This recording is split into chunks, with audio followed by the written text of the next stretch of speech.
I want you to think back to that special night and that special meal that you'll never forget.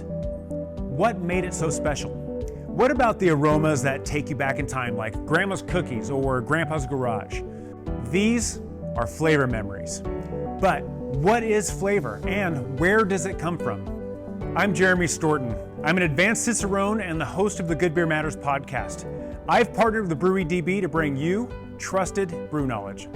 Trusted Brew Knowledge is a series of videos to help you better understand beer and what to make of it.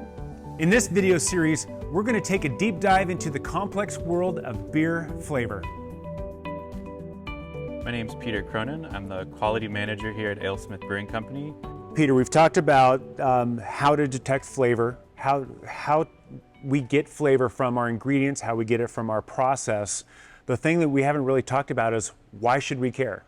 Why does it matter so much that we have so many different flavors in our beer? Why is that such a big deal? I think as a friend once said, life's too short for bad beer. I think we all want great beer. As quality manager of AleSmith, when I have another brewery's beer and it's fantastic, I go out of my way and email them like, hey, awesome job with that beer. I really love this. I really love that. I love how you did a decoction mash. I love that you put that on the can and you got nerdy. Mm-hmm. It's really an experience, especially when you're with friends. You pair it with company, you pair it with food. A beer can really shine, and especially one that's super flavorful and all the flavors are balanced. I love how, I think about the analogy of where we don't watch the same movie every night. We don't eat the same dinner every night. We don't hopefully drink the same beer every night. We need a little spice in our life. We need a little variety. As much as we want everything to be the same sometimes, we need to be careful what we ask for because we might just get it. And so having something different, something exciting, it's expensive to go on a vacation. At least, especially right now, it's expensive anyway, but you can go on this exciting, adventurous flavor journey without spending too much money by just having new flavors and new experiences. And that's kind of where I go with. Yeah, you could have a German lager from Germany here in San Diego. You can have whatever you want. I can have it for under $15. I can have a quick trip to Munich if I want. Exactly. But I think about, but even more so, I think about these experiences that we pretty much all have had.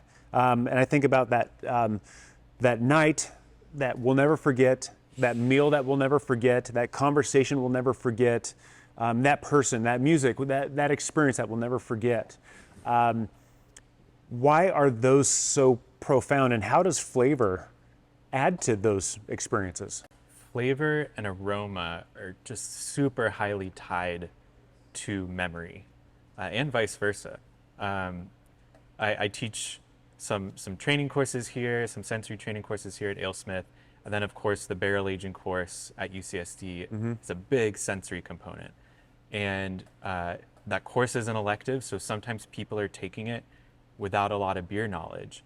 And when I talk to those people, I say, hey, tell me what you're getting. It doesn't have to be, you're not a sommelier, you're not a Cicerone like you, a lot of these people. What are you getting? And it might be a memory. And I've had people say, it smells like vacation in Costa Rica. And I'm like, let's pull this out. Let's go deeper. We've got to break down the pieces and parts. And sometimes that's a memory. I had one, we were trying a barrel-aged sour beer, and they said, it smells like my grandma's basement. And I'm like, okay, let's figure this out. Sometimes it's pretty funny, but it's that barrel-aged sour had some kind of musty notes to it, which were definitely part of the beer. They were supposed to be there because it's a sour, it's wild, but they thought of their grandma's basement. Yeah. The trip to Costa Rica, it was coconut and cinnamon that they were getting. So it's cool when people have those memories and you can pull out from those memories the pieces and parts of the beer that they're loving. And so if I were to continue being philosophical about this, flavor is enjoyable, but it's far more impactful, far more important to our experience of joy and connection to places and people. Exactly. Is that fair to say? Definitely. And it's just because of the way that we perceive flavor through our neurochemistry and our neurology, and just all the sciencey stuff of just how we remember things. Right.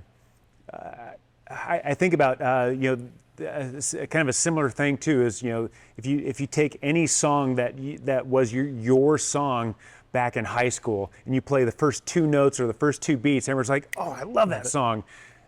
We can do that with flavor. Oh yeah. And we can go back to grandma's basement, or in my case, grandpa's basement. Every time I get something musty, I'm back in my grandfather's basement. Or the Pirates of the Caribbean ride in Disneyland. Nice. Or every time I taste diacetyl, I'm having butterscotch candy off of grandpa's table, or grandma's cinnamon rolls. And they're fond memories, they're good memories. They're not always good. There was that one night in college that I drank that stuff that made me sick, and I'll never drink that again. Right. So these flavor memories can be good or bad, but Totally. either way, they're really profound. People that get the memories and maybe don't have the lexicon, the vocabulary that we have when we taste beer, they still can pick out a bad beer or a balanced beer or a rounded beer. Everyone knows taste. Everyone knows smell. They just don't have the words for it. So I love when I'm out with friends and a friend has something that maybe has an off flavor, and they're like, this isn't as good as your beer that I tasted, and I tasted it and I'm getting diacetyl in a hoppy beer, the Band-Aid note, or the bar hasn't cleaned their lines in a while or something. So everyone knows, I think everyone knows what's good for them flavor-wise. They just don't have the vocabulary, and it's really up to the brewers and the maltsters and the hop growers to create these products so that they're the most flavorful. Kind of like that song analogy. We're coming up with new songs because you have to have your next new favorite song. Exactly. And so you can have that experience. You have to have your next new favorite beer, your next new favorite flavor to create a new experience. Totally.